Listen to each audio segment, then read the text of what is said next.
Hey Go community, this is Spencer Cushing, your Patreon god of the Gaming Outsider. Scott asked me last second to be part of this episode with him and CB to talk about gaming cliches. You know, those patterns in video games that repeat over and over and over again until they lose all meaning. We break down the few that either bother us or ones we still count on. News for the week include free-to-play multiplayer on Halo Infinite and Spider-Man in Marvel's Avengers only being available on PS4. A few new games that we bring up are Carrion, Grounded, Intrepid Izzy, and of course, Ghost of Tsushima. You heard it here first, folks. This is the Gaming Outsider.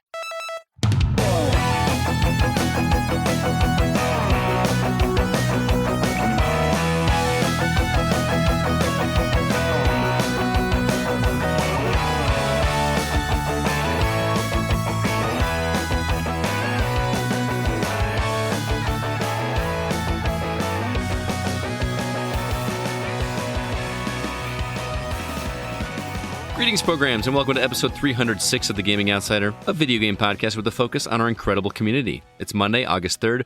I'm your host, Scott Clark, and joining me are my friends Chris Behrensmeyer. Hey, man, what's going on? Not much. How you doing? I'm doing all right. All right. Yeah. Also joining us is Budget Zach Parkerson. How you doing, man? Hi. Actually, that is not Zach. Zach is unfortunately not able to join us tonight. He had a bit of a personal issue he needed to take care of. But we got Spencer instead. Spencer Cushing. What's up? You haven't been on the proper show in a while, have you? I haven't even been on one, I don't believe, besides doing the game reviews. Oh, really? So this is your first proper episode of The Gaming Outsider? Yeah.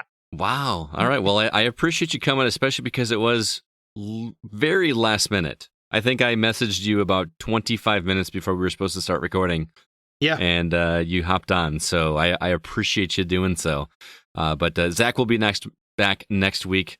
Sorry he could not be here, but trust me, Spencer's good people. So Thanks. Anyway, I got to give a shout out to some listeners this week because I worked a garage sale for Friday and Saturday this week, and actually some listeners showed up.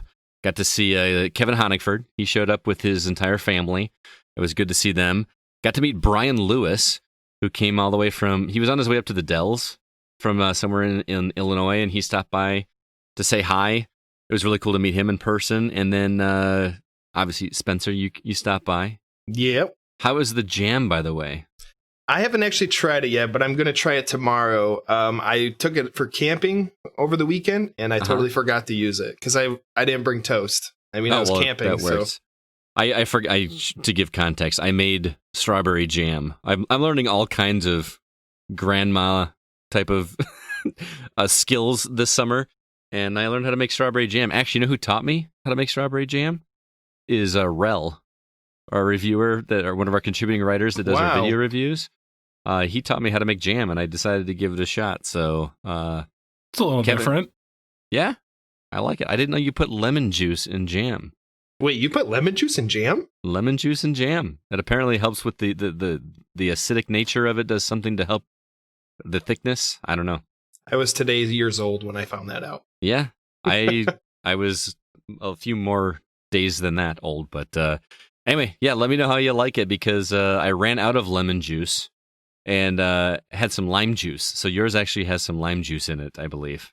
Oh, all right. Well, I'll tell you tomorrow.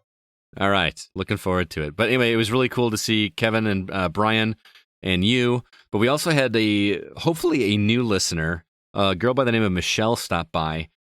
She came because we had some 3D printed items that she was interested in.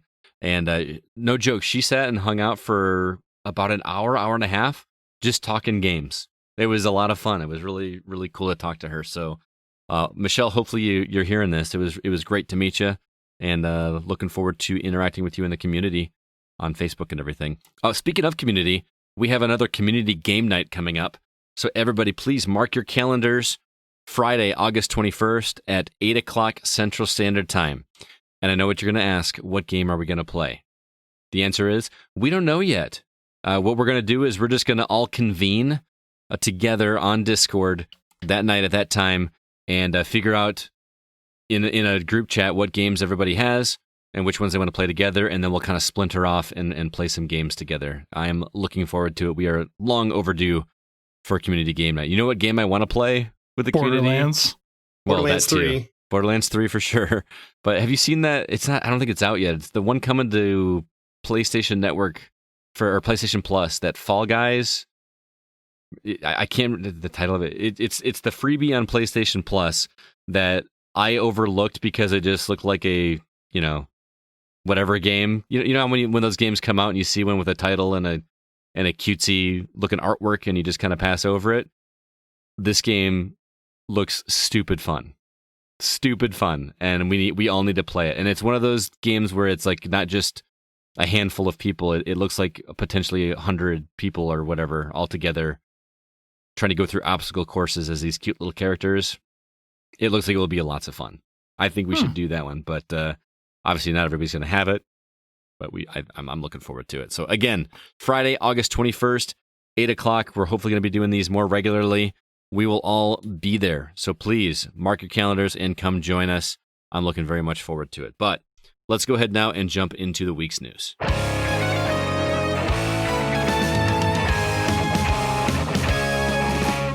Quite a bit to talk about this week. New trailers. We finally got a review, not a reveal trailer, but another trailer for Battletoads, which is coming out on August 20th. Also a console port of the Mean Greens Plastic Warfare, which is coming to PS4 and Xbox One on August 5th. We also found out that Halo Infinite's multiplayer is going to be free to play. We're getting a Netflix movie based on Beyond Good and Evil. And Marvel's Avengers is getting Spider-Man, but only on PlayStation. So lots of things to discuss. Where do you guys want to start? Well, I mean, biggest thing for me is Battletoads trailer. Are you excited? Did that trailer... I know you love beat-em-ups, man. Yeah.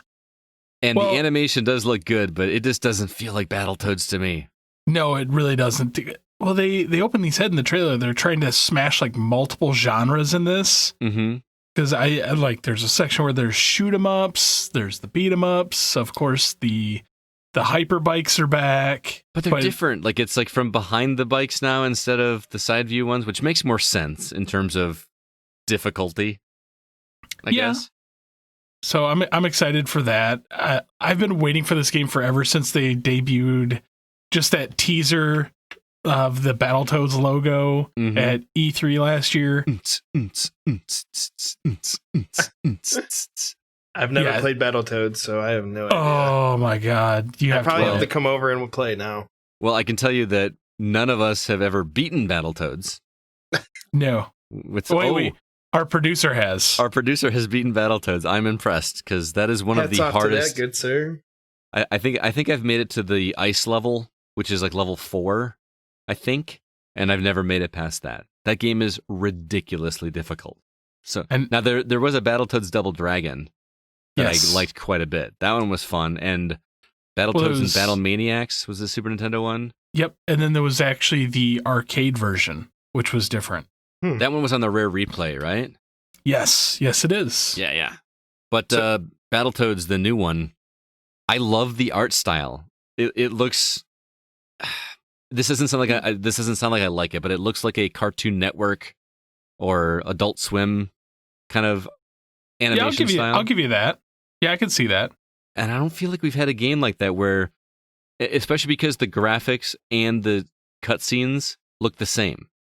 Like it never transitions, and it just feels like it just seamlessly goes from one to the other, at least in the trailer that I saw.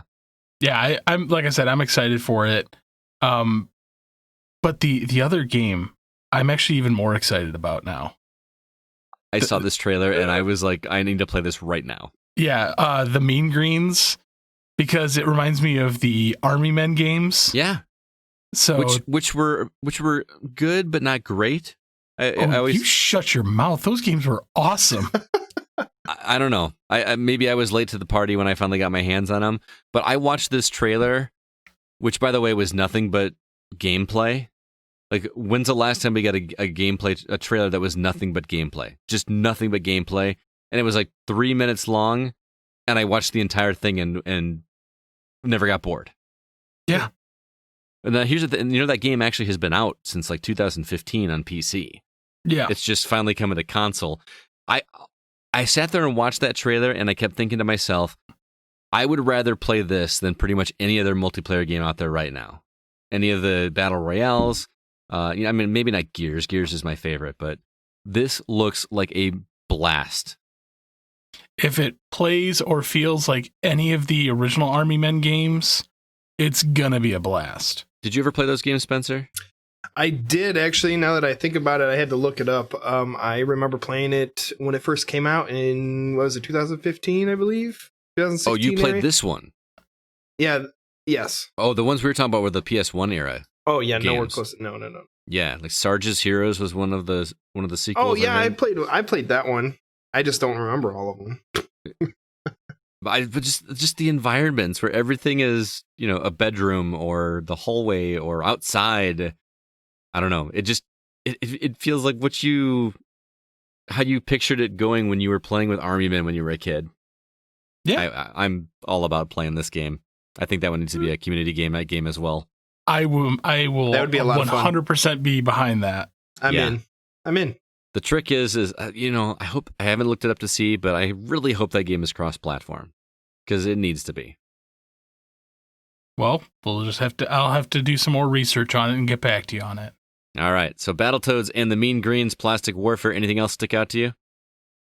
For me, I'm kind of looking forward to Halo Infinite's multiplayer. I mean, it's free to play, so it was leaked on Friday, and it was confirmed by Microsoft shortly after that. So I'm pretty excited. I'm not into Halo too much, but this would be something interesting because obviously free catches the eye pretty quick. It does. So, it also, makes you a little nervous because there's nothing in life is free, right? There's going to be microtransactions. There's going to be cosmetic stuff. There could be in there, yeah, but I'm, crossing my fingers hoping that it doesn't. But I see that on the Series X that it will support 120 frames per second. So that's massive. That's pretty good. Only on the Series X though, right? Yes. Yep. Only on the Halo Series is X. coming out on the Xbox One as well. Mm-hmm. I think it's cool. I think it's a smart move, especially with the reaction that they got after the Microsoft Games Conference. I mentioned it a little bit last week. I was not super impressed with the look of that game. I mean, not just the fact that it just looked like more Halo, which I don't think is necessarily a bad thing because people like Halo, and 343 is basically going under the guise of if it ain't broke, don't fix it. They've added open world, they've added a grappling hook, but I was more concerned about the cutscenes. And again, granted, I was watching it on a stream. Mm-hmm. I need to watch it again in 4K and see if I still feel the same. But yeah, I think this is a smart move putting the multiplayer on there. This is, if you think about it, this is what we've been asking for with these shooters for a long time. Parse out the campaign and the multiplayer. The thing that we're not getting is we're not getting the campaign for cheaper like we hoped, but right. I'm on Game Pass, so I'm gonna not have to pay for the game anyway. The multiplayer free to play should have came out right when COVID happened. I think they would have probably sold left and right for the campaign side of things. Oh man, if they had put $60 on just on the multiplayer, people would pick it up, scoop up instantly. Yeah, I would have picked it up. They would have had to have put it on Game Pass though, because that's the promise, right? Anything new coming from Microsoft Studios is on Game Pass. Yeah, yeah. And then, but then if they do that, does that dull the luster of the campaign at that point? Then when they finally release that, I don't think it would, because now you have the people that are invested in like, oh, this character's cool, or because they'll probably debut some characters in the multiplayer. Mm-hmm. Like they've always done that. So you're like, oh, I've never seen this character before. I got to play the campaign to find out like more of the story on this character. Right. I will say, as dumb as this sounds, because I'm going to have the game anyway because I'm on Game Pass, but the fact that this is going free to play makes me more inclined to give it a try. I don't know if that's just because of the principle behind it. Like, I like that. I don't know. And isn't customization a first for Halo? Because everybody was just a Master Chief in the past games, right? You didn't get any like color swaps or in multiplayer. You did. Yeah, you did. Oh yeah. Where do you think red versus blue came from? Halo 4? Halo 4, yeah. That's when you were able to do that. Gotcha. So, okay, I thought that was a first for some reason.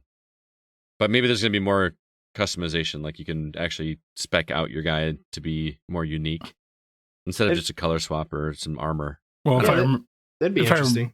I remember correctly, that's where some of the microtransactions came in with like 5. Right. It was like, oh, you can buy this pack and it has the possibility of things. Oh, I didn't remember that. Again, I didn't play multiplayer in 5. I think the last time I played multiplayer was the original Halo on OG Xbox, which I had a lot of fun playing that game, man.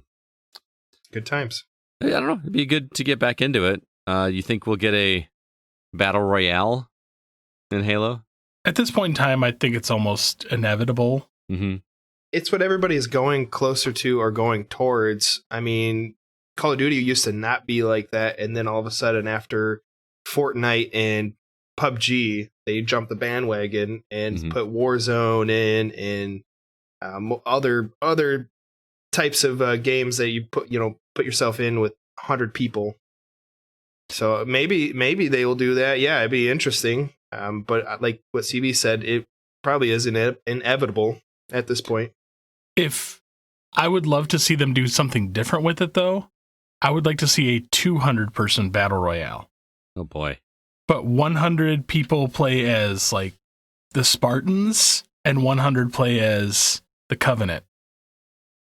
That would be some rough balancing, I would have to imagine. Don't they have that in Call of Duty now with 200 people?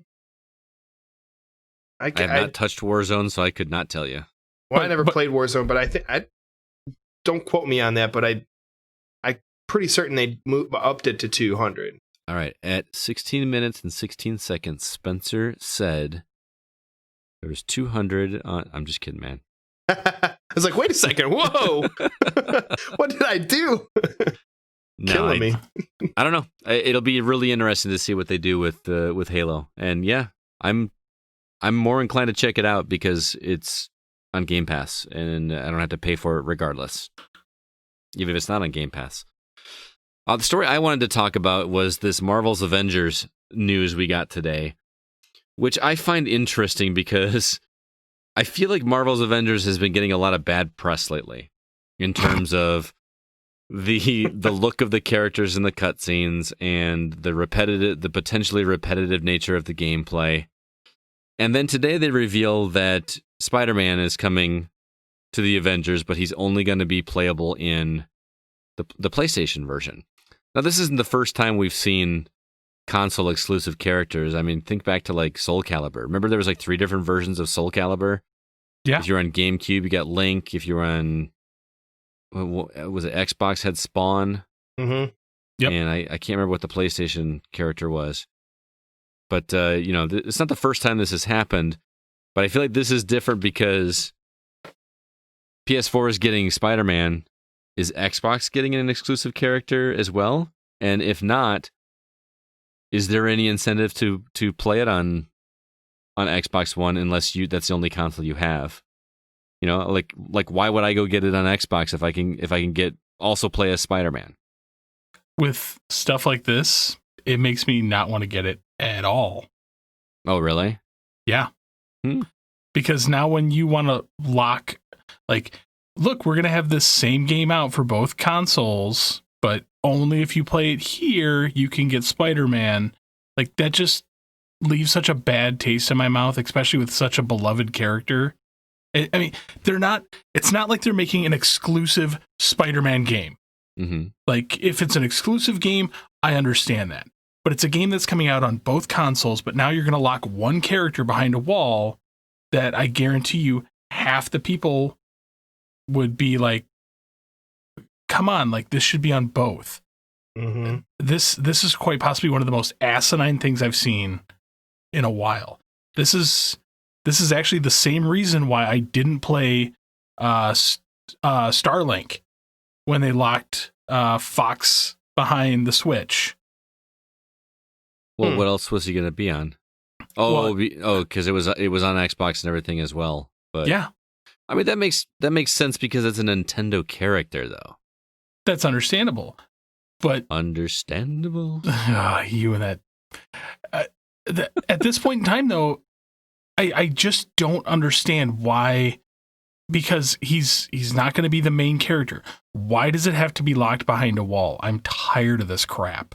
Well, and this is a question I honestly don't know the answer to, because I know Aaron mentioned in the Facebook post about this, because Sony owns, or no, not Sony doesn't. Who owns Spider-Man? Does Sony still own Spider-Man, or does Disney doesn't own? Sony owns Spider-Man. Sony owns Spider-Man, but with the movies, right? There's not he made it sound there's not an exclusivity deal with other properties, or with other mediums rather. That's a whole wormhole to dive down on, like the Marvel exclusivity, because of all the sales that happened in the 90s. It's so complex and convoluted. So it's not like it couldn't happen with the way things are currently set up. And I'm not speaking from a position of knowing, and I probably should have researched this before bringing it up, but I was hoping one of you guys knew, because no idea. If he could be on Xbox as well, and they just are choosing not to, that seems like a weird move when your game is already not looked on very favorably right now. Well, to me, it brings up actually a more interesting point. What's that? This wasn't announced like a while ago. It was just announced that they did this. So did they rush and put Spider-Man in it? So is there going to be possibly a lot of faulty bugs with the PlayStation version, because they tried to jam something in there last minute? That brings up a really good point. You were so slanted to Xbox sometimes, man. He's got a great point, though. It's been happened before, where people try to cram things into a game last minute, and it creates some really funny glitches and bugs. Mm-hmm. Then you get them 1-day patches. Yeah, you get those huge 1-day patches. But not only that, so let's say they had Spider-Man in there from the beginning, but they had to chop scenes on the Xbox version. So is it going to be the PlayStation version is going to have a lot of bugs? Or is all the dialogue and everything going to be super choppy on the Xbox version? That's a good question. I would have to imagine this is an afterthought or a near the end thought, but I don't know for certain. Or is it just going to be they just pop up Spider-Man's picture and just here's a text box? No, I mean it says playable character. No. I don't know. It's it's gonna be one of those instances where Spider-Man's swinging and half of his body glitches out and is now in a wall over here. Well, and I wonder again. I don't know the dealings or whatever. Can they use any of the assets from the Spider-Man game? Again,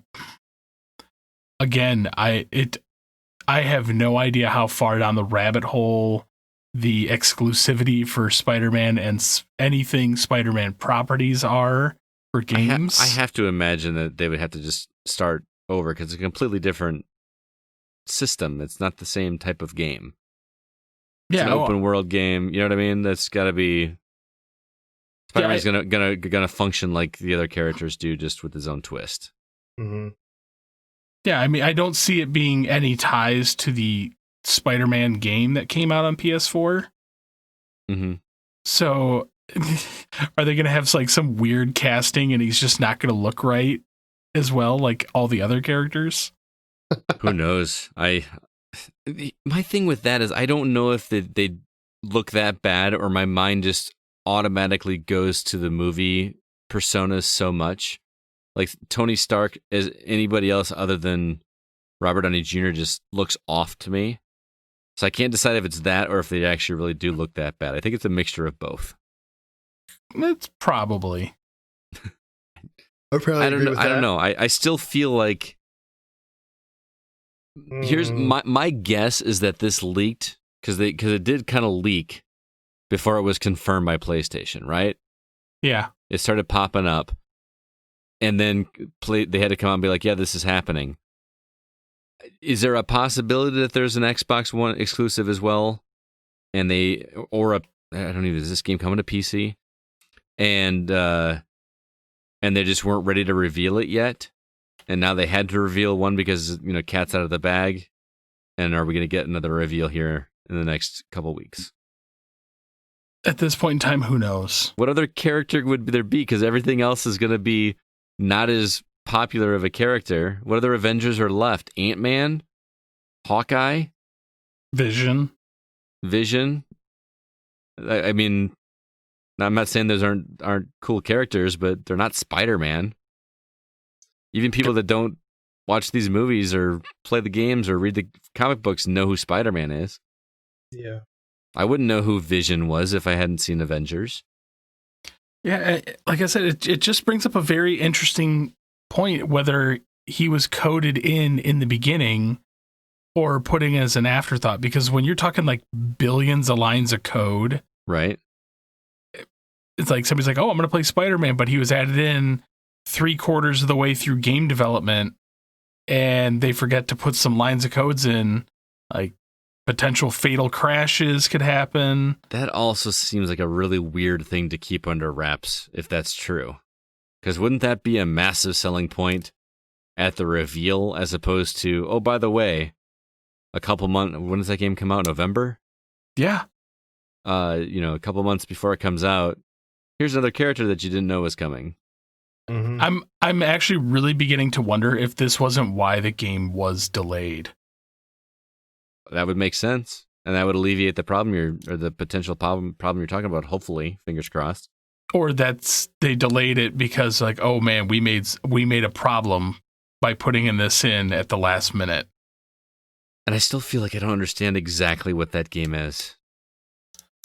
My mind is still kind of wrapped around how's this going to work? Is it just Destiny 2 as Marvel Avengers? Avengers? You know what this game is to me? Cash grab. It's starting to feel like that a little bit. I'm struggling to get excited for it. Like, I need to play it, but like if I could still rent games, I feel like I would be renting it instead of buying it. It just feels so weird that I'm not seeing any trailers like on TV, whereas I was seeing Cyberpunk left and right. Right. The fact that I'm not seeing anything for this game just Very feels strange. Feels very weird, especially with the fact that it's such a big tentpole franchise that you're dealing with. Mm-hmm. That if you screw this up, like this could tank somebody. Well, and plus you said something like this makes you just want to skip the game altogether. How many Xbox fans are feeling that way because they're upset that they can't have the same thing as PlayStation? I feel like stuff like this just continues to stir the fanboy pot either way. And I've said several times before, I prefer Xbox, but I play on both. This is one instance where I'm the opposite of you. If I'm going to get one, why would I not get the PlayStation 4 version? Because if it's the same thing and I get more for the same price, why not?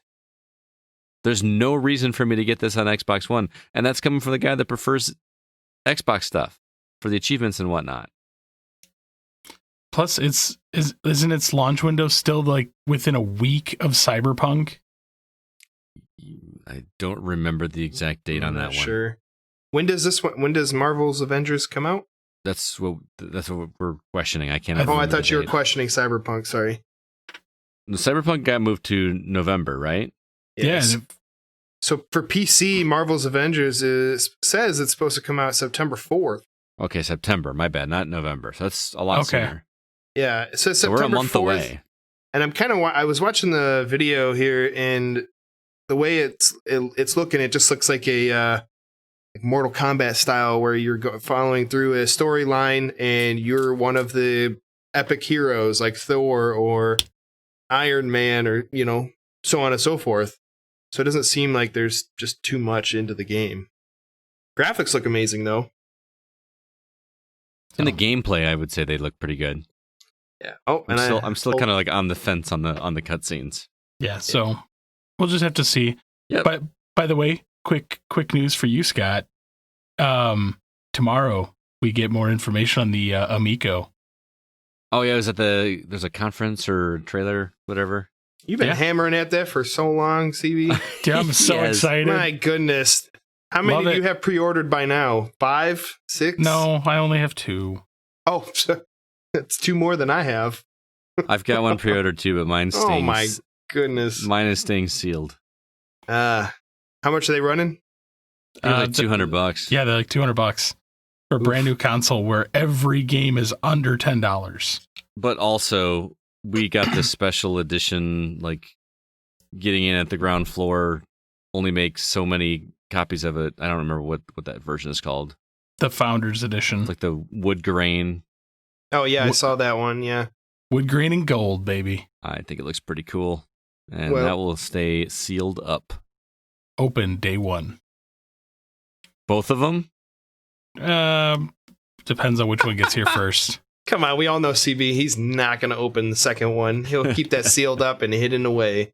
Scott will openly tell you how many sealed things do I have in my collection.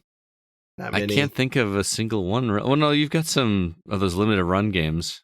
Which What I I'm saying open. is, there's some that you may want to keep sealed because you know the value. I will never keep a system sealed.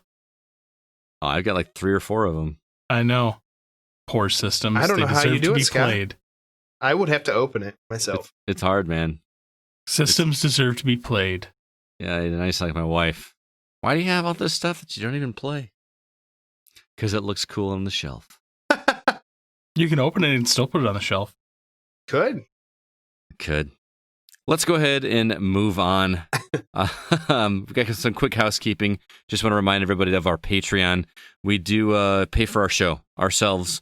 And, well, not really ourselves. You guys are helping us out with our Patreon to help keep the lights on, keep things going.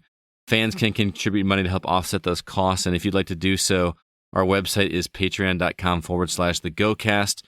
We've as low as $3 per month can get you an extra episode. $5 per month can get you 2 bonus episodes. We even get you some discounts on the Go Shop. But speaking of episodes, Spencer, since you are basically in charge of the Patreon content, That's so why don't you right. let everybody know what's going on over there? Well, so far, in July, we had the spoiler cast for The Last of Us Part 2 that was with you guys. And then you guys had the Dirty Games episode with Christina, CB, and Scott, obviously. And for upcoming games in August, I'm pretty excited for these. I don't know if it's going to be considered a spoiler cast yet. I haven't decided, but it's for Ghost of Tsushima because that game is just Tsushima? Tsushima. Did I say it right? It sounded like you said Tsushima, but I could have misheard. Tsushima. Tsushima. I'm playing the game too much. I'm saying it the same way Jin does. Oh, okay. Sujima. And that will be with Zach and Nate Wilcox from the community. And our drunken video game, Going, Gone. It's with CB, our reigning champ over here. Yeah. Woo! And he's going up against Mr. Jordan Derringer High. That'll be a good one.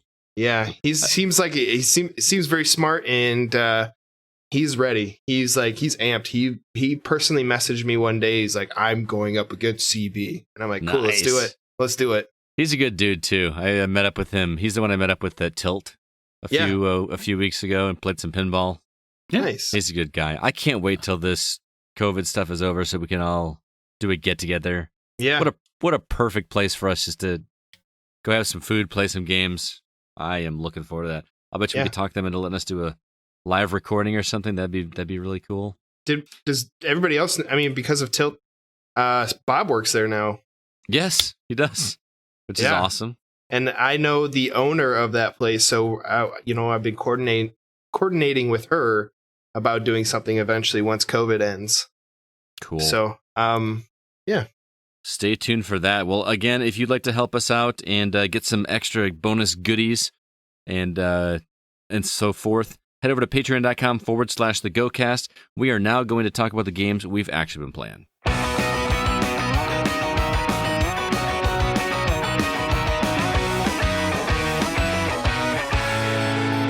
So this is the part of the show where Zach usually talks about the new releases coming out, but since he's not here, I'm going to go ahead and take care of it.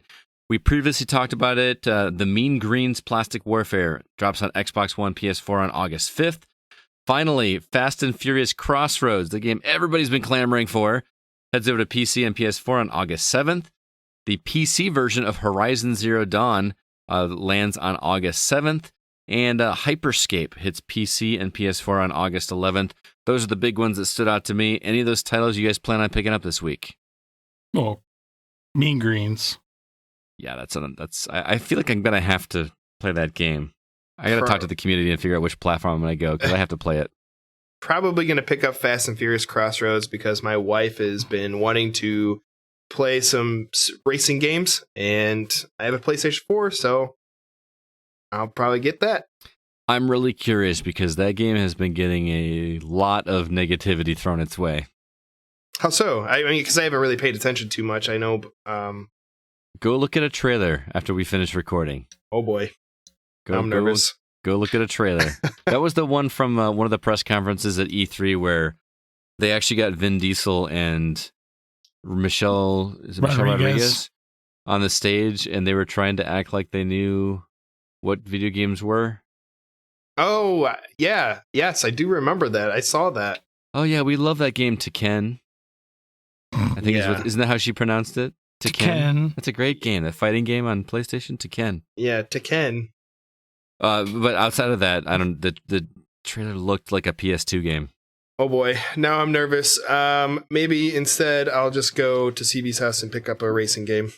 You should do that. Just go get Burnout 3. There we go. That's all you got to do. All right. So I'm kind of curious. Scott, you've been playing a monster game. I have. And I want to know about it. I'm excited. The game is called Carrion. And you love the movie The Thing, don't you? Yeah. John Carpenter movie, right? Yep. So this is a reverse horror game where you were playing as the monster. Okay. And it's awesome. It feels so cool just moving around the levels in this because it's not even right to call it a platformer because a platformer you're actually jumping and having to hit these leaps or whatever. Your character is just this giant red mass of tentacles and eyeballs and mouths. And you just slither along everywhere, and it's almost as if it feels like the character doesn't have gravity, because if you want to go up, you just move up, and it automatically reaches out tentacles for whatever ledge and pulls itself up. So it almost isn't even a platformer. You just slither around where you need to. You find corridors to slide through or squeeze through. It's fun just moving around. It's really cool. Okay. I mean, I'm kind of like when I first saw this trailer, I was kind of excited because, like you mentioned, I am a big fan of The Thing, and the way they made the monster looks like that way. So how insane is like just do you actually like go around and like kill murder people? Yeah, you definitely do. There's multiple different human characters that you come across. Some of them are armed, some of them are not. But the mechanic is the right. You have to hold the trigger and move the right stick, and then it reaches out and grabs something. And then if you suck it in, it just chomps down on it, and that's fills up your health. Okay. It feels kind of satisfying, but then it becomes a line of sight thing, where as long as there's a barrier between you and the character shooting at you, you're fine. So you have to pick your moments and time it right to get around so that you get them without taking a shot. Later on, there's some enemies that have these spiky shields, so you can't do them head on. So at that point, it almost becomes like I'm not gonna say a stealth game, but you have to get them to go this direction so that you can sneak down behind them or above them, and just to get behind them and attack them from behind. It feels really cool, but at its core, it plays more like a Metroidvania because you go around and you're collecting new power-ups and things that will open up different areas, but it never feels overly complex. Okay. Like there's no overmap. At least if there is, I haven't found one yet. It works more like a hub and spoke. Okay. Which I know Zach likes to talk about. So you come across like a corridor that takes you to this level. You have to get to 3 different barriers in that level, come back and acquire whatever new ability which allows you to get to the next hub and spoke. So when you say like new abilities, Mhm. because you are a giant, massive red blob, Yes. what kind of abilities are we talking about? Well, the first ability I got was the ability to shoot a webbing, kind of like Spider-Man, which you use to reach switches that are too far away for your tentacles to reach, but you can fire a web. So now you can hit that switch and I can open the door. There's another one that gives you like a bash ability where you hold down the RB button and it bashes in whatever direction you're facing. And that breaks down certain walls that you couldn't break down previous to that. It's just things like that. I'm not super far into it. It's only like a 4-hour game. So Okay. you could probably knock it out in one sitting. But it's interesting. I appreciate the attempt to do something different, not just in hey you're playing the monster, but in the way the game plays as well. There's some cool flashback sequences because you're not really told a story. The cold open in this game is the monster is contained in in those research facilities that like the Metroids. Remember what the Metroids were captured in? The little canisters. So you were in a canister and you break out of the canister and everybody freaks out, but you don't know what you are. You don't know why you're there. And periodically you come across these like security cameras and your monster like inhabits it and you get to like watch these security footage videos of humans, starting the research facility and doing all this stuff. But that is actually a playable thing by you.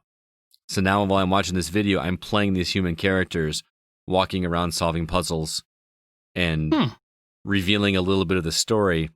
But that story is told with 0 words. There's no text. There's no dialogue. Okay. It's just, well, you'll come across some things that you can search and it'll tell you what, like, this is the remains of this, or this is an unknown biological remains or something like that. But I kind of like storytelling when there's no words. If you can pull it off and keep me interested, I always think that's really cool. Yeah, it's got to be well done. So I'm kind of curious. I'm probably going to check it out. Check it out, if nothing else, just to feel what it feels like to move around as this thing. It feels awesome. And at its core, it's a puzzle game. You're trying to figure out what way to open up these new corridors to get you to the next spot. And it feels awesome. Sounds like a fun game. Just like hiding behind something and tentacling. Is that a verb? Tentacling? You can make any word a verb. Tentacling these human characters and hearing the screams and chomping down on them. It feels really cool. There's a weird mechanic where, when you get these new abilities in most Metroidvania games, you get this new ability and then you get the next ability. Now you have both. This one does a swap out system. Okay. Where you get one, you can only have one on at a time. And the way to change them is, this sounds weird and I haven't really figured it out because it doesn't spell it out for you. But I've come across this water that is infused with whatever substance you're made out of. And you deposit part of your body into this water and it creates like this pod. Okay. And that's how you switch your weapons. And then if you want to switch it back, you have to go back to where you dropped the pod, consume the pod, and now you have the previous weapon that you have, and then you can go through. So it becomes a strategy of like, when am I going to have this weapon? When do I need this one? And to be able to navigate through these 2D side-scrolling mazes. It's really cool, man. And you're playing this on Xbox One, right? I am, but I believe it's on Game Pass. Okay. Is it on any other consoles other than that? I did not look it up. I apologize. I probably wouldn't have actually bought it if it weren't on Game Pass, so I didn't really look into it. But now that I've played it, this game is worth a purchase. Even if it's only 4 hours, Carrion is worth a look. It's really clever. I like it. With your enthusiasm, I probably might just pick it up now. You don't have an Xbox, do you? No, but I'm looking it up. I believe it's on Steam. I can purchase it off Steam. So and I believe it's only $20. Yeah, I mean, so, you'll get 4 or 5 hours out of it. It feels that's perfect for me. Yeah, it just feels slippery. The movement feels slippery. You know, because the characters, I don't even know if character is the right word. The creatures, it's a blob. So you can like fit through anything, and they've animated it so that this thing just kind of slithers around and squeezes its way through things, and there's tiny little tubes that you can come through and squirt out the other end, and it's cool being the monster. It feels awesome. So again, that is Carrion, which I'm, like you said, playing on Xbox One, but looks like it's on PC as well.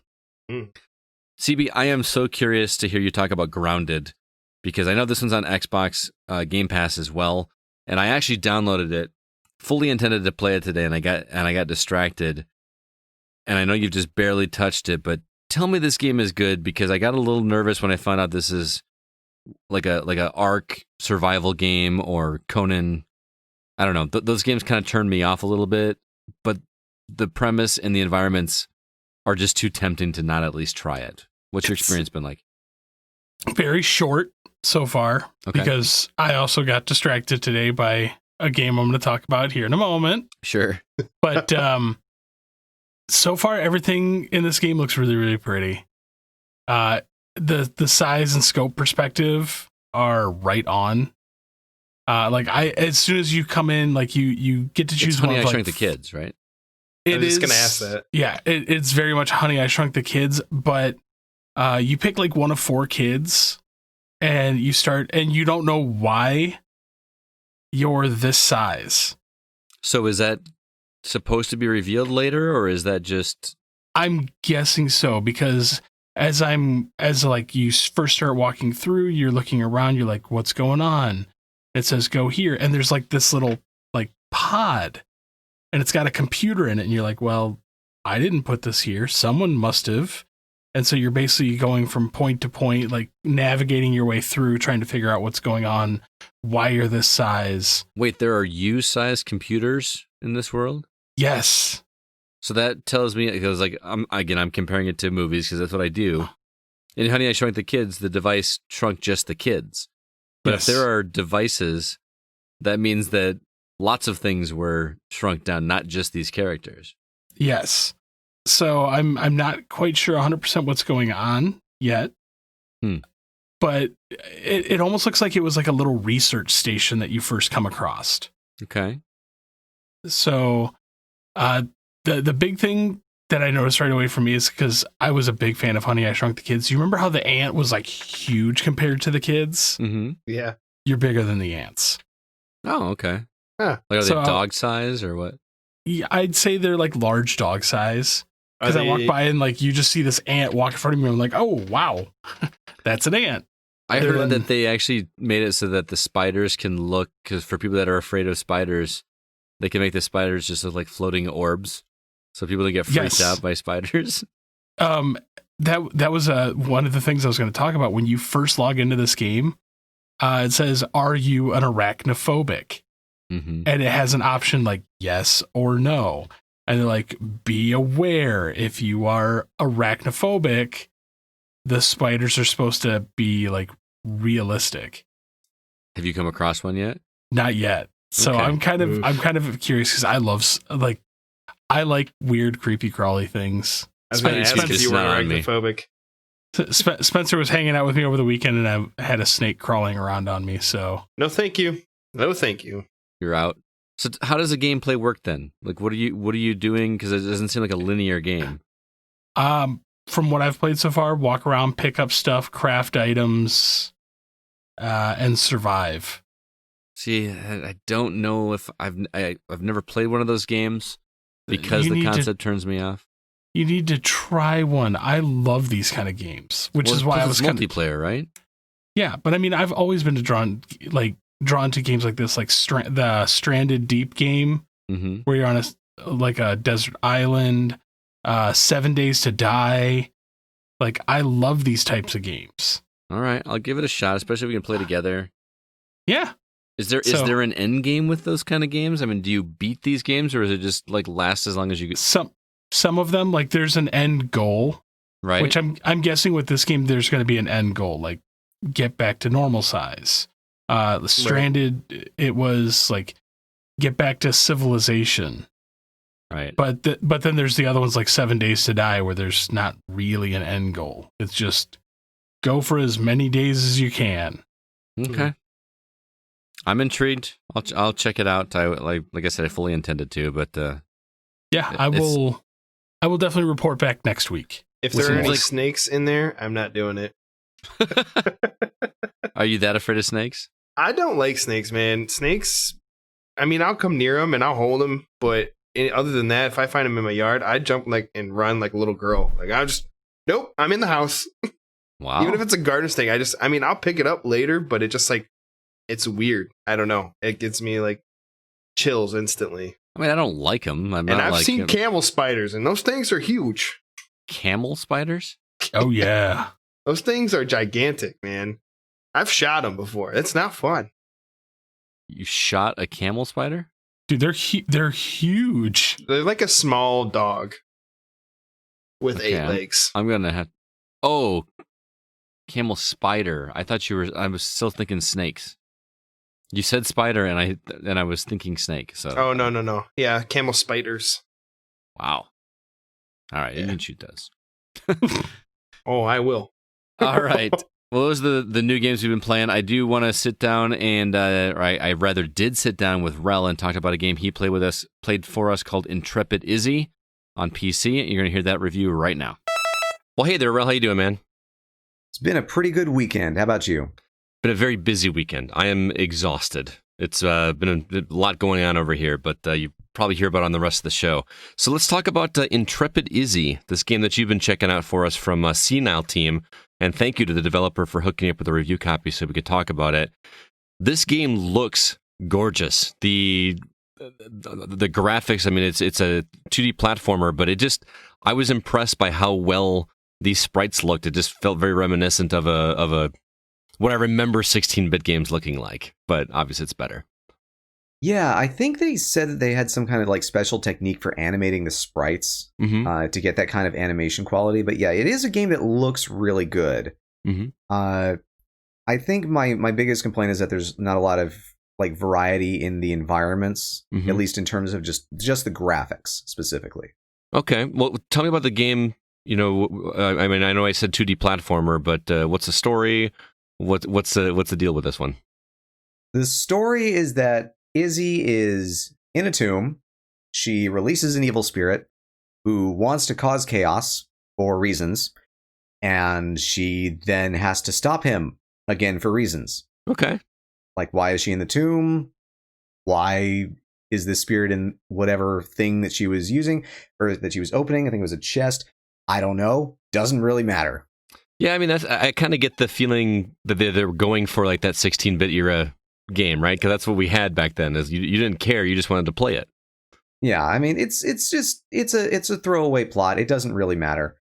Although what I did take issue with, just in terms of the story, was that so much of the game doesn't really tie into the overall story. Like, a lot of what you have to do throughout the game is get these seemingly random things in order to progress. But it's nothing that really makes sense. Like, you know, you have to get a harp for someone, but you never actually give them a harp. You give it to somebody else. You have to get a miner's cap in order to get in a mining cart and have a very brief, you know, minecart ride sequence like in Donkey Kong Country. Sure. But there's no real reason that you need it. Because there's nothing that like falls on your head or anything. It's just, you know, you need this hat. We won't let you go without this hat. It's like, okay. Oh, okay. It's just their way of like get to the end of the level and get this thing to move to the next level. That's the thing. It's more of a Metroidvania in that regard because you go from the temple that Izzy starts in to Awesome Town, which is more or less the hub world, to Aztec Greece, to I think like Chocolate Mines, Haunted Forest, and you go like in and out of these various areas, and it feels more like a Metroidvania, but the gameplay behind it doesn't really support that kind of genre. So it just feels like you're traveling back and forth for very little reason. Interesting. How's the gameplay? Does it feel tight? Controls feel tight? The jumping is not as tight. It feels a little loose. The jumping feels a little loose, and like it's hard to describe to someone who is not played platformers for years and years and years. Right. But it doesn't feel quite as tight as like a Mario game, Sonic game, Super Meat Boy, etc. and so on. Like floaty or? Yeah, a little bit floaty. A little bit floaty. Not a lot, not significantly, but just enough that it's noticeable. Gotcha. For someone who's done a lot of platforming in his life, it's kind of noticeable. The core gameplay mechanic, the combat is fine. It's too easy though, because most of the enemies that you will come across, like the enemies, it's not really a beat 'em up. I wouldn't really call it a beat 'em up. It's just that you have physical attacks that you use to fight enemies, and that's kind of the extent of it. Because you don't have a lot of enemies thrown at you at one time. They're not terribly difficult. Most of them have very simple patterns. Very few of them attack you directly. Some of them just they jump at you, they run at you. Some of them might throw something at you while remaining stationary. And most of them can be defeated in a single combo. So it wasn't terribly difficult. Okay. It sounds like you're kind of lukewarm on this one. Do you recommend people check it out, or is it worth it? It's kind of hard to recommend because, like I said in my video review, it's a platformer, but it feels a little loose. It's a beat 'em up, but it's too easy. It's got the feel of a Metroidvania where you're going back and forth between these various areas. But one other gameplay mechanic that I didn't really touch on today was you eventually find costumes that Izzy puts on and gives her special powers, like a squirrel suit will let her glide and do a stomp move. Miner suit will let her throw dynamite. There's a space helmet, wasn't there? Yeah, there's a space helmet one. There's a goth outfit that lets her turn into a bat, which, is cool, but you can't switch costumes on the fly. You have to go back to Izzy's house in the hub town. And so even though the game's kind of built to feel like a Metroidvania, that little tiny design choice prevents you from kind of experiencing it as a Metroidvania. It just feels way more linear. And because it's kind of short, it's about 3-4 hours. It's kind of easy, and it's $19 American, like I said. It's a game that it's not terrible, but it's also not really worth the money. Okay. If I can put it that way. Like if it's on sale, like when it goes on sale, I'd maybe recommend it if you're in the mood for something that's kind of a throwback to an earlier era. But you can get better games at a cheaper price. Like you can get Rogue Legacy, for example, which is very tight platformer exploration, has all that sort of things, plus roguelike elements, etc. and so on. So I'd say certainly wait for a sale before pulling the trigger. Okay, well, I still want people to look at this game at least. So I know that you've got footage in your review. Where can people check that out? So they can find that on my YouTube channel. It is currently live. It is at youtube.com/relplays. That's RELLE plays. And I do want to announce, just because I'm very proud of it, I did recently hit 1,000 subscribers. Nice. So I am monetized. Very cool, man. Congratulations. Thank you. I promise not to blow up everyone with ads. All right, cool. Well, just remember us little people when you make it big, okay? Certainly. All right, man. Well, we'll catch you later. Thanks so much for stopping by. Thanks for having me. All right, bye. As for me, I have been playing some more Neon Abyss since last week. Remember me talking that game up last week? No surprise there. I am still in love with that game. I've passed the second boss now. That game is ridiculous. And I recommended it to somebody, I believe it was Drew, on our Discord message, and said that he played it. And there's a weapon you get it's a cat weapon, and it shoots out like fish bones, like one of those, like, in cartoons, a deboned fish. Yeah. And every time it shoots that, it makes a meowing noise. It's like meow meow meow meow meow meow. And his wife walked in while he was playing it, and she's like, "Is your gun a cat?" And he's like, "Yep." That's awesome. Yeah, I cannot recommend that game enough. I don't know when I'm going to get back to it because I have too many other games to play right now. But that's the game I want to be playing right now, is Neon Abyss. That is a Scott Clark game right there, let me tell you. What about you guys? Anything else you've been playing? Ghost of Tsushima, baby. Yeah. I know that good old CB finished it. Can't stop, won't stop. That's right. Did you just finish the CV? I just finished it, so like I'm now out from underneath the curtain of that game. I can play other things. Man, this game is so good. Like, Scott, I'm so mad at you for not playing this yet. I'm sorry. I have been working like crazy. Is it spoiler cast worthy? Since you finished the game. Not really. Okay, so I'll change the name to something else. I've heard that a lot of people say that the story is the weakest part of this game. Nobody really cares. They just want to do this stuff. Disagree. Yeah, how could you not be a samurai in feudal Japan when the Mongols attack? I completely disagree. I actually think the story is wonderful. Okay. So far, I'm captivated by it. Well, it's pretty easy to tell how this game is going to end up. Ugh, bummer. I will tell you that, but the journey. It's about the journey. Yeah. Okay. It definitely, to me, this feels like an old samurai movie where it's like you start here and you have to get to here, and it's all about the journey in between. So I think the story was wonderfully crafted. The combat in this game is just like I couldn't stop playing this game. Like I will agree with her that the whole battle, when you're fighting, that alone is just gorgeous. The way he moves around with the sword, it's like what they say in most movies, that use the sword as an extension of your arm, and he definitely does it in the game. It's not choppy, it doesn't look like crap. It's beautiful. And so here's the thing is I played a lot of Infamous, and I think I asked you this last week too, CB, so forgive me if this is a repeat.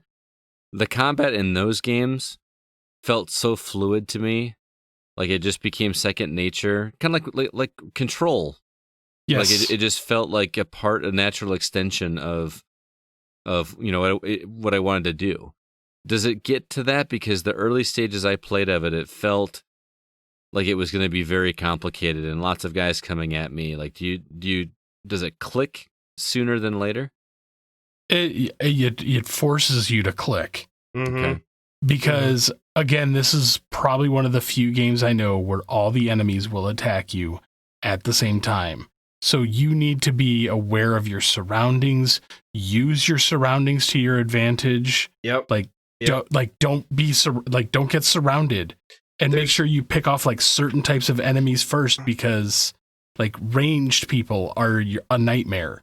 Mm-hmm. Yeah, there's no rhyme or reason when it comes to that. Any of them, and all of them will hit you at the same time.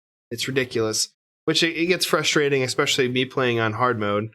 You die with even like one or two hits, and it just gets frustrating after a while. So you have to know, like CV said, you have to know who to pick off first. Mm-hmm. And you have multiple stances that help you fight specific enemies. For like spears, you have the wind stance, if I remember correctly. Yep. Not going to go too far any more than that, but that helps break their footing Defense. and defense. I was going to say footing and defense, and you can take them out pretty quickly. If you had a different stance trying to fight the spear guy, it won't work as effective as the wind stance. Does it feel like a Sucker Punch game? Yes. Okay. Yeah. That's what I like to hear, because their games have just been so addictive in nature for me in the past. Yeah. And the biggest thing that this game has for it is the set pieces. Oh my God. Gorgeous. I've seen some of the photo mode stuff that people put on Twitter. I was going to say the photo mode, I've been taking left and right pictures and changing the aspects of certain things here and there. And it's awesome. It's beautiful.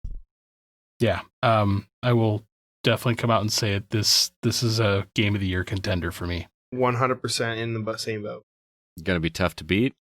Last of Us 2 is close, but beyond that, everything else is distant third. I'm hoping that, which will go into my other game that I'm playing, Valhalla, Assassin's Creed Valhalla will be better, if not just as good.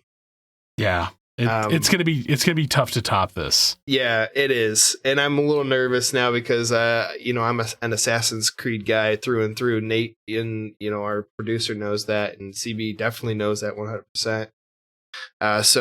But yeah, like I said, my other game I'm trying to catch up on is Assassin's Creed Odyssey. That because Valhalla's coming out here soon in November, so I'm hammering away trying to finish the game again for like the 5th time, I think. Whoa, you've played through that game 4 times already? Yeah. Oh yeah, sometimes I just get, it's kind of like playing through Skyrim or Red Dead Redemption 2. I get bored and just play a game that I know is going to take me a long time. I am so jealous of you being bored. I don't Sometimes when I get off of work early, I'll just come home and play for like 6-7 hours and just chill. I don't have as much time as CB does, but I got some time here and there. Nobody has as much time as CB does. I need to get on his level. Yep. This is a rookie number, son. I'm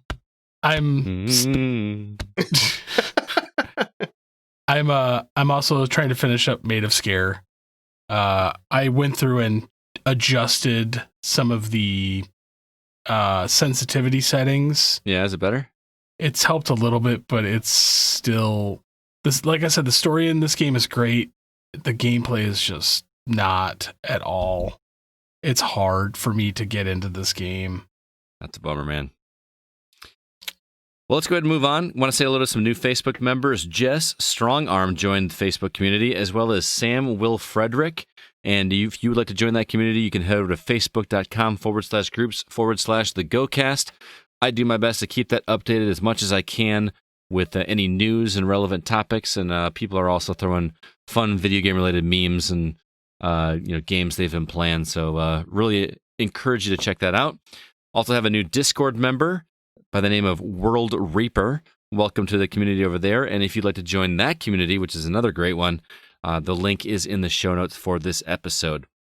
Also want to ask you, like we do every week, if you get a chance, drop us a review over on Apple Podcast. It really does help us get the word out there and let people know what we do. The more reviews we get, the more eyes are on it. So help us out.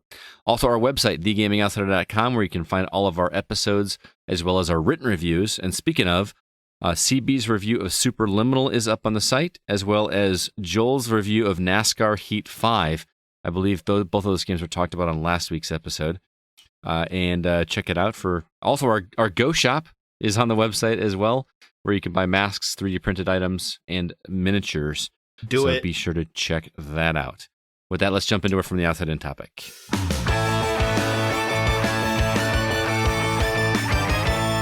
I wanted to talk about video game cliches this week. Those quirks in games that are prevalent in so many games due to technological limitations. Things that remind you that you're playing a video game. There's tons of them in games. And I thought it'd be kind of fun to jump in and talk about some of our favorites and whether or not we think they should still be in there. So let's jump right into it. What are some gaming cliches that stick out to you? Man, for me, the blocked hallways. Well, you know what? It's funny. Wrong. I'm gonna go ahead and jump the gun here because Alan Scheck from our community agreed with you. I'm sorry, not Alan Scheck. He had yours. Samuel Smith. He says, I tweeted about this a while ago after replaying The Last of Us. I love the obligatory block staircase and hallways with random debris. They're just to keep you from going up or through and makes you think, why are all these people throwing a bunch of crap into staircases and hallways? Yeah. Yeah. Well, and for me, it's not only that, but it's just like the blocked hallways with the item that you can clearly get by. Oh, yeah. Or some games it's like a wall that's like comes up to your knees that you could literally walk over. Yeah, but we're not supposed to go there. The tree branch blocking a pathway. Yeah, and you can't jump or can't go around or jump over it. Yeah. Oh my god, I hate that so much. At least in a game like The Last of Us, it kind of makes sense for places to be blocked because that stuff was put there to keep out, these clickers and whatnot. It kind of makes sense, but it's always like, oh, I'm not supposed to go here because the game doesn't want me to go there. They put all this stuff in the way. Yeah. Yeah. Right. That's a good one. Did you have any others? Oh my God. We can go down the list. We were talking about it before the show. Why is it always got to be World War II? Oh my goodness. Yeah. Like, oh, it's a war game or a flashback. Obligatory World War II scene. Here we go. That hasn't happened in a while. Wasn't World War II the Battlefield World War II? I feel like it was the last World War II game we had. Wasn't it Call of Duty World War II? Oh, you're No. right. Call of Duty. It was. Yeah, but I think the most recent one that came out was Battlefield, if I remember correctly. Was that World War One though? Oh, yeah, could have been. I believe Anyways, that was- just war in general. Yeah. World War II, World War One, it's pretty much the same thing because it's always war this, war that. Mhm. Though I will say that that's a hard one to get past because like when they did the modern warfare did well, but when they did like Infinite Warfare, they were like, we hate this so much, go back to World War II. Yeah. Right. I So didn't like Advanced Warfare, but I liked the. What was the other one? I love the Call of Duty campaigns. Oh, Yeah. Ghosts. Well, starting Ghost from was like terrible. the first Call of Duty that came out, it was Call of Duty, and then it was World at War or Big Red One, if I remember correctly. Yep. I think it was Big Red One, then World at War. It's all Finest Hour. Oh yeah, Finest Hour. Thank you. It's all based around war, everything, So that's their baseline for those that series of games. Mhm. And it's just getting kind of cliche at the point, But for games like that, I can understand because like it's Call of Duty, like it's a war game. But I'm saying like any other game where war is mentioned, it's almost always World War II that they're referencing. Always. Okay, yeah, that brings up a good point. Like, can you think of and there probably is one, but I can't think of a video game that is set in the Korean War. Yeah, I can't think of any. I'm No. sure one exists somewhere, but I can't think of one. Yeah, I know we had actually, one in Vietnam. Did we have one in Vietnam? I feel Yeah. like There was a Black the Ops. Call. games Well, were- there was actually a Call of Duty World at War was Vietnam. Oh, was it? I didn't play that one. That's probably why I didn't remember it. So yeah. World War II is like a popular war. yeah, I'm actually surprised that we haven't had a Call of Duty Korean War one. Maybe I don't know. If politics So next- might play a role in that too. I'm Could not be. sure. But of all of them that I hate the most, it's definitely multiphasic boss battles. This isn't even my final form. Oh Just- Lord. And it's always you have the boss that's super cocky. Oh, I'm gonna fight you in my normal form. Oh, you beat me. Oh, I have another form. Oh, you beat that. Oh, I have another form. Man, just max out. Let's go. Right. This isn't even my final form. Ah! Oh, like it's so weird, and it's always like the final boss of the game always has to have multiple phases. Can I add one to that since we're talking about bosses? Sure. Glowy bits on bosses that show you where you're supposed to shoot them. Oh Yeah. yes. Like, why is that a thing? I mean, I understand from a gameplay perspective we need to know where to shoot, but First If- game I can remember doing that was Star Fox. oh yeah, it was the little Me- like flashing panels that would like pulse. Yeah. Yeah, It like do yeah. but like if you're making mechanical robots to fight for you, why are you putting panels on them that glow at your weak spot? Isn't that like exactly what you don't want to do? I mean, I Exactly. appreciated it as a kid, because I didn't know where to shoot and True. whatnot, but it's in everything. I mean, even weren't there glowy bits in Resident Evil 3 remake in when you're fighting Nemesis? Almost positive. Like it's always like a yellow ball in that final form. You had to shoot the yellow balls. Well, no, like it would be like the skin would break away and it'd show his muscle tissue, which would be like pulsing red. Mm-hmm. Like, oh, that's where I'm supposed to. That's where I'm supposed to. Fight. Oh. There's the weak spot. I think better that's the shoot thing it. in games in general that I'd like to see change is to make it feel like less of a video game. Because when I play a video game, I sit down and I'm telling myself, okay, I need to figure out what the game wants me to do.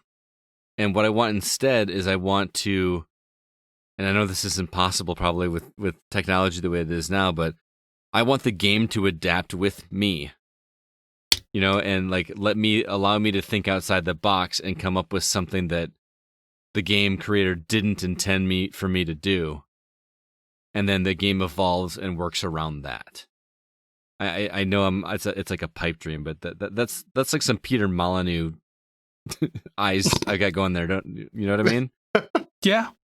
Well, I just don't understand. Like, why do they have to make it glowy bits? Just it's a bad guy. Shoot it in the head. Mm-hmm. Right. Mm-hmm. But everybody has a weak point, man. Yeah. Yeah. The back of his leg that's glowing pulse that I have to like dodge and roll around to shoot. Achilles heel. I feel like bosses in general are becoming less of a thing in games. I mean, they're still there, but it's not in every game, obviously. We played games like Devil May Cry 5, I think, had big bosses. God of War. Did God of War have bosses, or just outside of the Valkyries? I mean, there was... you had Baldur. Right. So, I mean, there were bosses, but that almost doesn't feel like a boss. I feel like there's a difference between a boss and an encounter. The fight with Baldur felt like an encounter, not a boss fight. And I don't know. When I think boss, I think something that's massively bigger than I am. You know what? That actually brings into a good point into mind. Okay. Which villains are always one step ahead of you. That every game I've played that has a boss battle, they're always one step, or they're leveled up like twice as much as you are. And so the reason I say it kind of goes hand in hand, because you're talking about how much bigger they are to you compared. Right.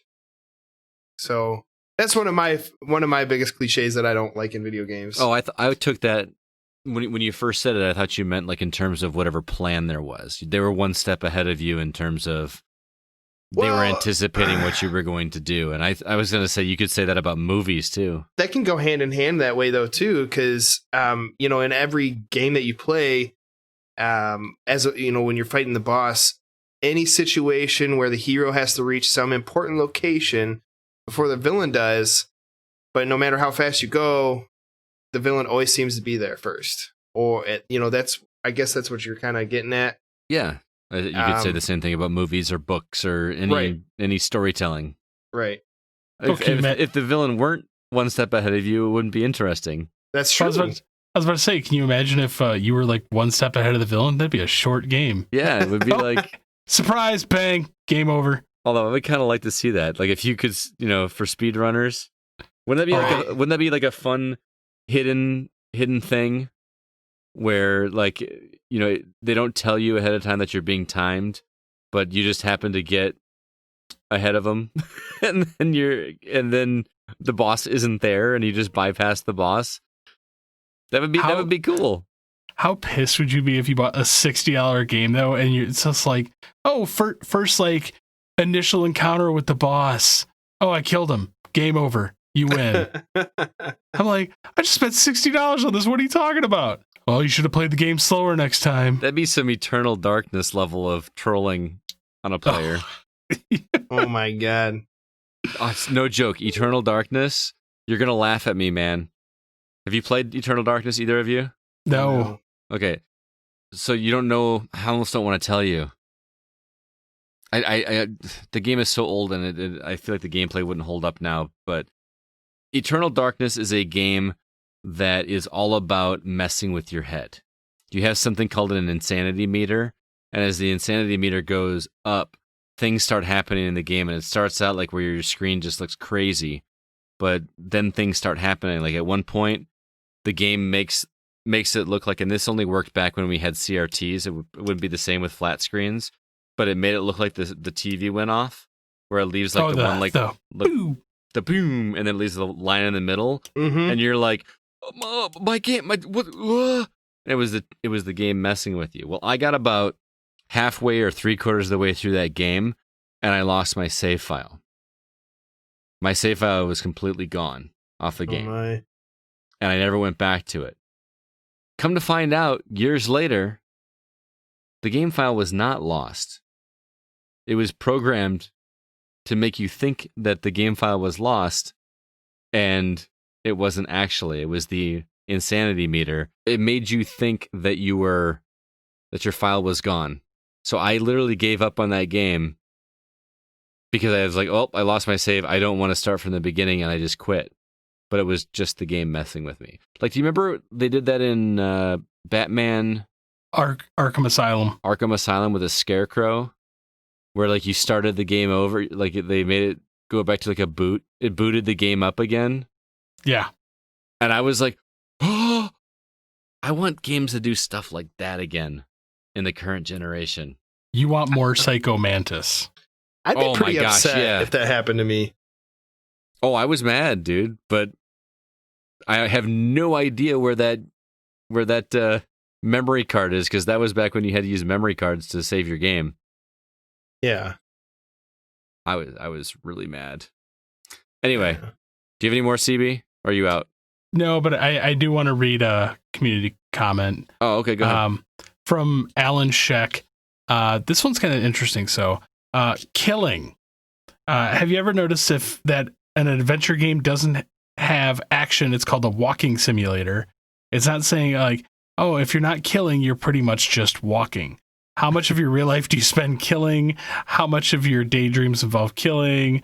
I'm not against action in games. It's just odd to me how disappropriate it is. Disproportionate. Words are hard for me today. Speak louder. He makes a good point. Like in video games, killing is just like a second nature thing you do. Yeah. Yeah. But I've never killed anybody in real life. I've never, like you said, walked around thinking about daydreaming killing people. Yeah. Well, most of us, Spencer, have not. I was gonna say For those of you that don't know, Spencer's was in the military. I'm a veteran now, baby. Yeah. So it is weird, and I feel like we could have a whole conversation, and have had a whole conversation about video game violence and the psychology behind that. But yeah, walking simulator is a term that I don't love, but just like with Metroidvania, you know what I'm talking about when I say it. Yeah. Right. But I mean, what would a video game be like about real life? Job simulator. Yeah. Like that's you know what I mean? Like, I almost bought that game on CB's Oculus. Oh, it's funny because I already own it on PlayStation VR. I'm so glad I didn't get it then, because yeah, I'll probably just come over and get that. That game is dumb fun. That's all I can say. It's just you dumb can just do whatever fun. you want, and that's the best part. Yeah. Well, and it's designed to do that. They expect you to do whatever you want in that game, and Right. and it actually lets you. I mean, it's just like it's a glorified tech demo. Let's be honest. Yeah, It really is. I still need to get around to playing the sequel. Vacation simulator, is that what it is? Yeah. Yeah, I saw that one. So I might buy that one on my quest. Oh man. Then when you do, I'm gonna come over. We're gonna play that game for sure. Deal. I feel like that was the first VR game I introduced to people. Like and it was just so much fun watching people, because VR wasn't. I mean, you get still introduced to VR to a ton of people that have never done it and have the same experience, but people are less apt to try it. I guess the first two I would probably have people try are what's that? Pistol Whip. Pistol Whip is so good. And Beat Saber. Those are the two games that I would probably have someone try first. Richie's Plank. No. Yeah, I bought that game for you. Yeah. Yeah. that game. I had my daughter try that game for the first time when I had your VR setup, and I mean, no joke. It's just like any other YouTube video that you look up. She was screaming at the top of her lungs, holding the VR like, "Get me out of this thing!" And I'm like, "Just pull it off your head, kid. Just pull it off your head." Did you tape it? I do have a video of it. Yes. Yeah, you got to share that with me. I need to see that immediately. I believe my wife actually has it, so I'll have her send it to me so I can send it off. Nice. But I do have one more I want to talk about on cliches and some of you may not think it's a cliche, but I do, is saving the princess. I mean, every video game, or I wouldn't say every, but most video games have too many princesses to save. It seems like princess kidnapping has basically become a epidemic. And if it's not some JRPG punk that is saving the day, it's usually Mario or Link. And at the very least, they should hire some competent bodyguards. Yeah, I feel like saving the princess has become somewhat of a thing of the past, even in Mario games. Now you're playing as princess.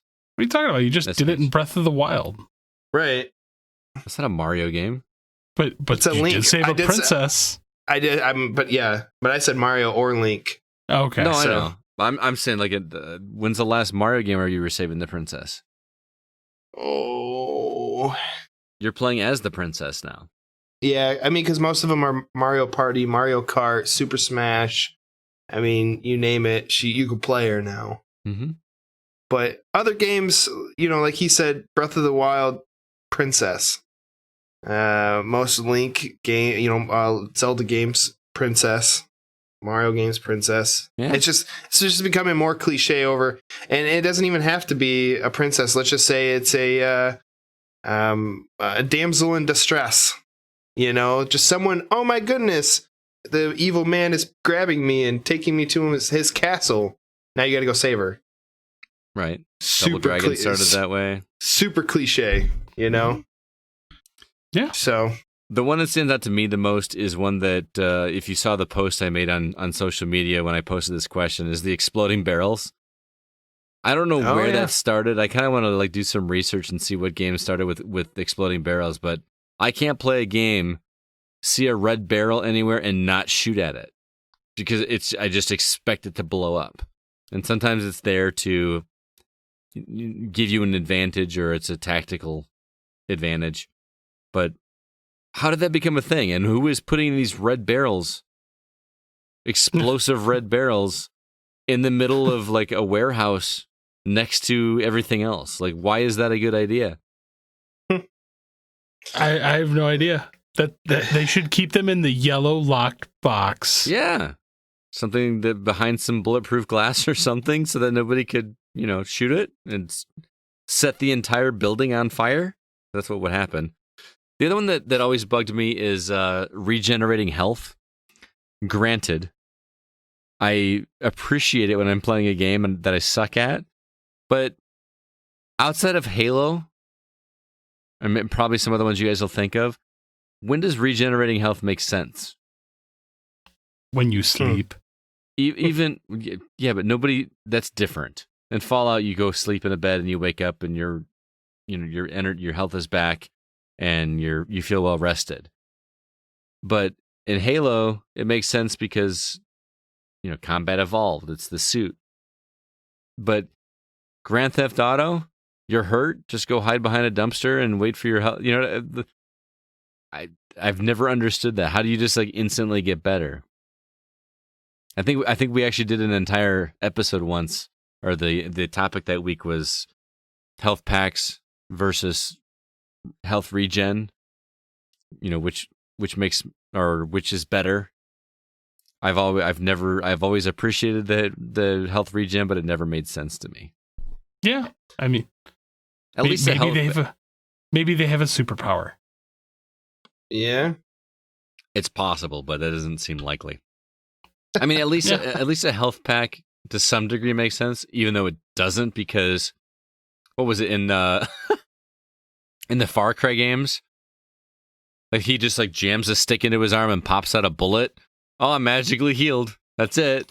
Or Tomb Raider wraps a bandage around her arm and then she's just fine. Oh, I was gonna say at least with Tomb Raider, the bandage stayed there, but almost every time, why is a health pack always just a bandage or a spray bottle? Yeah. It's here. Or leaves, in Resident Evil. Oh, well, no, Resident Evil, they had the spray bottle. I just got bit by a zombie. Oh, I'm good.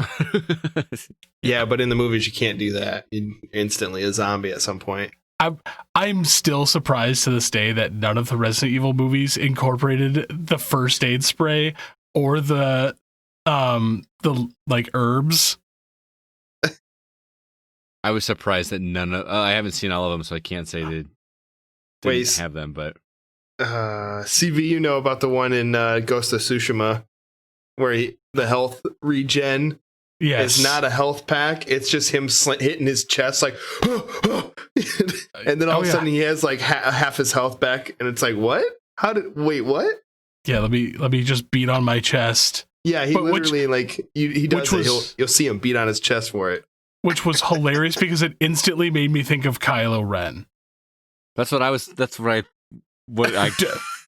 as well. Same thing. Like that's how he heals himself in Ghost of Tsushima. Yeah. Just like bang on like, oh, I'm hurt here. Just let me hit it a few times. So is that a thing that I just don't understand? Is there a science behind that I don't know, or I will have to do more research at some point in time. Yeah. Yeah. You do that, CB. I have no idea. Yeah, not a clue. I'm going to start doing it in EMS. Like, oh, you got shot there? Just punch him in the wound a few times. Oh, we'll see how long you last there. Does this feel better? It's not going to happen. I got so many more. I'll probably go through these quickly. I'm sorry. I thought you were done, Spencer. Go ahead. I got one more. Go ahead. I just wanted to ask you what's your take on quick time events?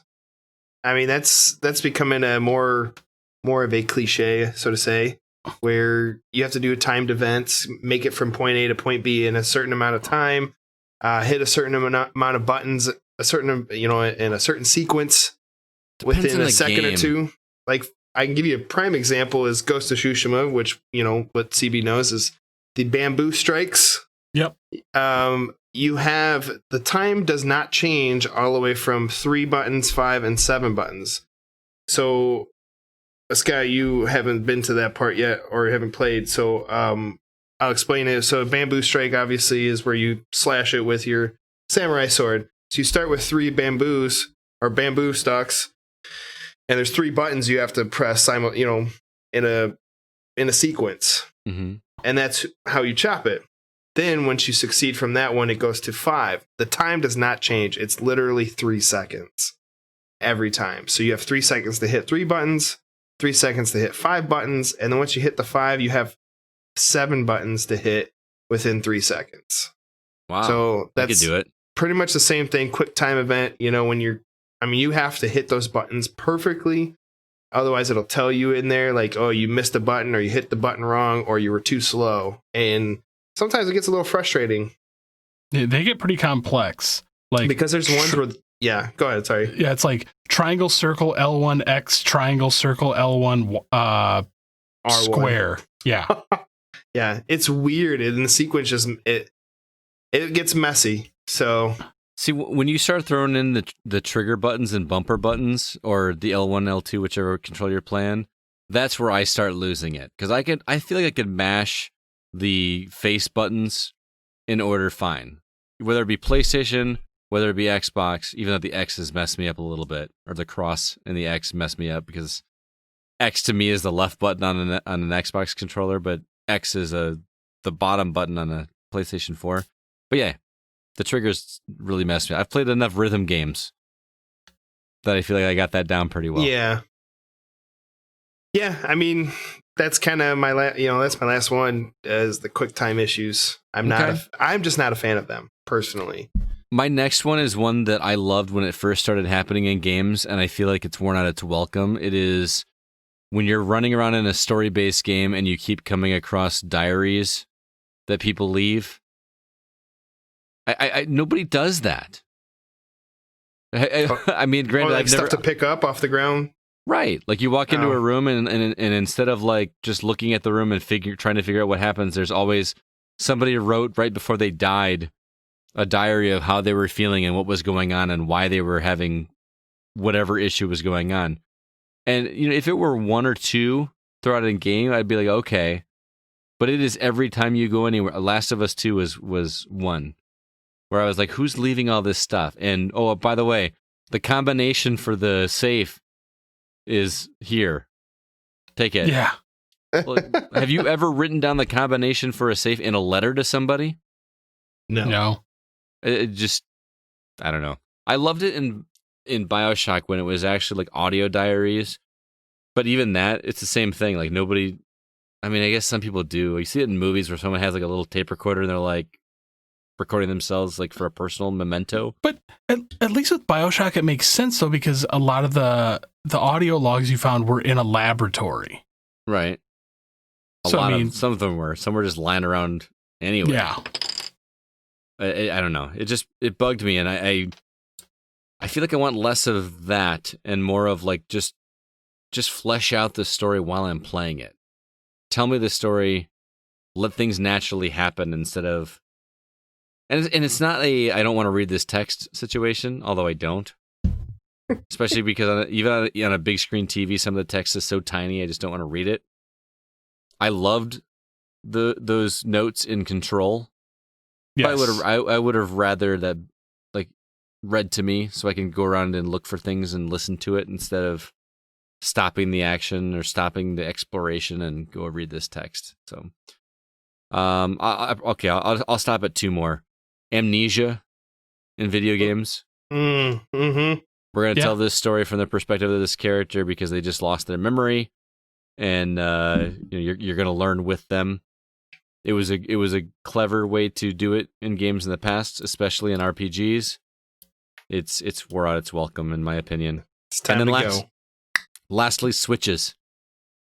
Everything there's always a switch that's gonna get you to progress whatever. Switches and buttons. Switches and buttons. And I know I just got talking about Carrion, which has switches that you have to hit with your tentacles. I get it. But I was hitting those switches in a different way than I am in every other game I've played. It's always normally you got to get up to it. Now you can just spread your tentacle. Well, in this case, it's like put a tentacle through web. something or shoot a web. Yeah, I don't know. So those are mine. I feel like I could just keep going. Oh, I got many, but I got one more that I kind of want to bring up because I want to hear both of your opinion on it. Okay. Why does every video game hero always just have to be some buff dude or ripped like female? Like, why can't we have Bob from accounting just going off the rails? Oh my goodness. Yeah. Like to me, like that's one thing. Like if you want me to feel immersed in the story, like yeah, like this dude scratched like Bob's Kia and he's just on a revenge quest now. Like, oh, what's that movie where Michael Douglas flips out and goes on a ramp? Falling down. Yeah. Give me that video game. Why have we not had a falling down? There's a reason why we haven't had it. Yeah, video game. This is true. Yeah. I don't know, but I guess it's just the basic, the norm. You know, I don't know. Now that you bring that up, I never thought about it until now. So, but yeah, you're right. Every superhero or hero is usually buff out of their mind and just jacked better than anybody else.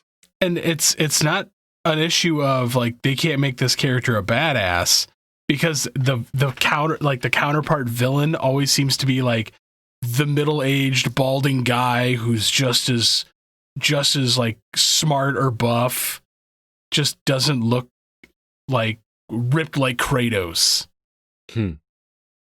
Yeah. I mean, I think part of that is because a lot of people play video games for the fantasy. They want to be that buff dude. And this lets you, even though the avatar doesn't look like them, they kind of put themselves in the shoes of that character and live out a fantasy that they've always wanted to do. You know what? That's what I'm going to do with Cyberpunk 2077. I'm going to make Bob from accounting. Please do. I was just thinking like how ridiculous that's going to be. Yeah, If you could give him a pocket protector, that'd be great. And then I'm going to be Stephanie, the new night manager, or the new night janitor manager, whatever you want to call her. That'll be mine. I like it. So, do these cliches bother you guys, or do you actually kind of appreciate seeing them in games nowadays? Some of them bother me. Like I said, the time issues. Yeah, I mean that one mainly bothers me. Right. Some, I will agree. Some have worn out their welcome. Some need to be revamped or redone. Mm-hmm. Like, the best thing I can think of is remember the movie Cabin in the Woods? Oh yeah. It took like all the old horror tropes and like put a new spin on them. Like, just give me a new spin. I think that's, I mean, if Zach were here, he would agree with you wholeheartedly, because I think all of us want games to push forward. Yes. Whether it be mechanically, you could argue graphically. As much as we say we're not about graphics, we like pretty things and would like them to look better. But have you ever read the book Ender's Game? Yeah. You remember the Giant's Drink game that he was playing? Mm-hmm. Spencer, have you read that book? No. It's a computer game that he plays in there that was created as a test because the people that were observing him were having him play this game to see how he reacted. And every decision that Ender made in that game, the game like programmed itself while it was playing it. And it like rewrote itself to adapt to whatever he was doing. Yeah. And so he was taking the game to places that the people who created it had never seen before. That's kind of what I hope happens in the future, and how I want to see games push forward is, don't just give me a set path. And I don't mean just like a linear nature, but a sandbox for me to just figure out how to do something. Like when you play like even Last of Us 2, it's the second time I brought it up in the past few minutes. Remember when you had to like throw a rope through a skylight in a building to be able to climb out or whatever? Mm-hmm. But doing that, you never felt like, oh, I just figured this out. Doing it was, I discovered what the developers wanted me to do in that particular moment. I want more moments like I felt in Portal, where I did something and I felt like I broke the game. I didn't, but it made me feel like I did. I want to be able to break a game and try to do things in a way that wasn't necessarily the intended way, and be rewarded for it. I feel like I totally changed the conversation of the game. But my point is that a game like that would not have these cliches, because it wouldn't write them into itself. Or they'd find new ways to hide them. Right. Just kind of does away with them. On the same token, I still kind of like seeing them once in a while, because they remind me, they give me a nostalgic feeling, even if it is a new game. And I don't hate exploding barrels. They just make me laugh. I will always forever shoot at them. Like in Uncharted games. You see a red barrel? Oh, I got to shoot that now. Now that I think about it, there are red barrels in Ghost of Tsushima. I was just going to say, you take the flaming arrows. Yeah. Like, there is red barrel. But they actually hide them fairly well. Fireworks, little carts. Shoot those as well. I do appreciate the princess one. Even though I kind of harped on it a little bit, I will go back and say that kind of what you were saying, Scott, with the nostalgic feel.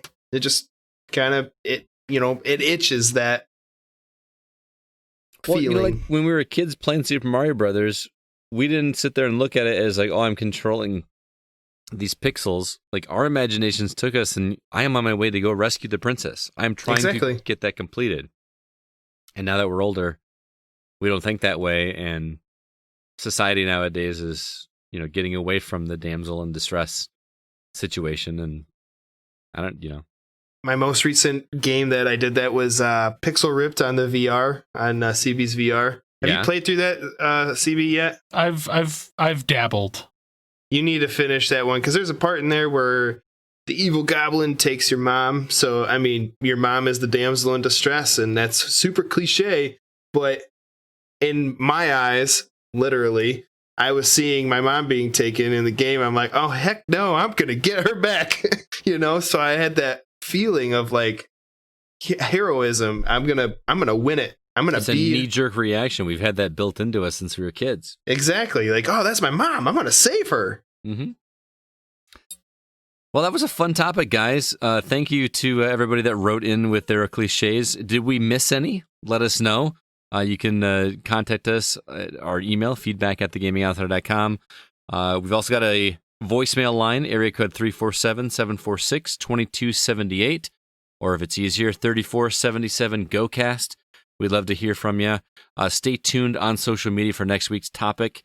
We don't really know what that's going to be yet, but we're pretty soon due for a community questions episode. Maybe we'll just wait till September, but I think in the meantime, that is going to do it for this episode of The Gaming Outsider. CB, any parting words before we get out of here?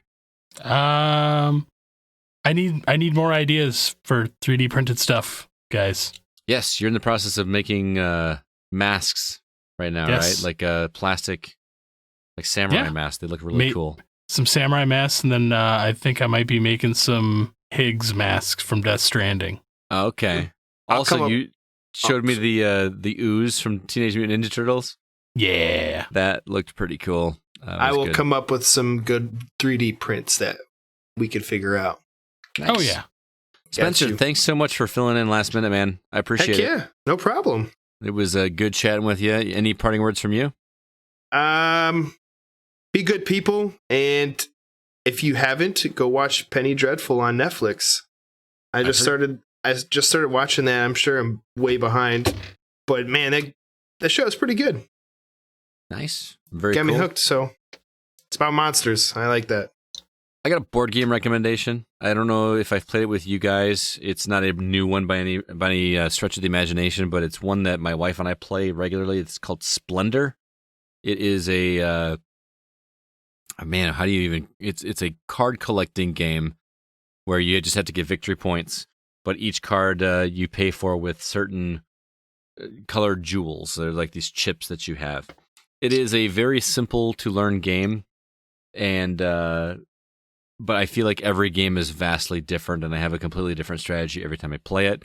It's perfect for two people, so if you're at home with just you and the wife, and you're looking for something, I highly recommend Splendor. I know it's not like a totally new game or something. Probably everybody's heard of it, but it still holds up. We still play it, and it's good. Spencer, you got something you want to say? Oh, yeah, I got one more last thing. For those of you who are into D&D, we people here at the Go are actually going to start D&D eventually. And I just want to say that be on the lookout for some videos, because we're going to be doing some videotaping of it. And yeah, because I have no idea what the hell I'm doing. And it's not to do, to make you look bad. It's just because I'm going to put some music behind it here and there, and I'm gonna do some good video editing, and I'll be looking to talk to Rel about that, because he's a beast at that stuff. So very cool. Looking forward to that. I think Orc Bard all the way. I'm playing with 4 people that have done D&D before, and I literally have no clue how any of it works. So it's going to be interesting for sure. This will be exciting to get you into it, man. Whew. 3 or 4 hour commitment every week. That's every bi-weekly. It's bi-weekly. Still, that's a man. That's going to be interesting, but I'm looking forward to it. Well, that is going to do it for this episode. Thank you so much for listening. The Gaming Outsider is produced by Nate Lucas, and all the music you hear is written and performed by Grant Henry of Stemmage and Metroid Metal. You can follow his website at stemmagemusic.com. Please be sure to email us if you have any questions or concerns. Our address is feedback@thegamingoutsider.com. Until next week, I am Scott Clark with Chris Behrensmeyer and Spencer Cushing, and we are The Gaming Outsider. And remember, there's no such thing as a bad game, just games that aren't for you.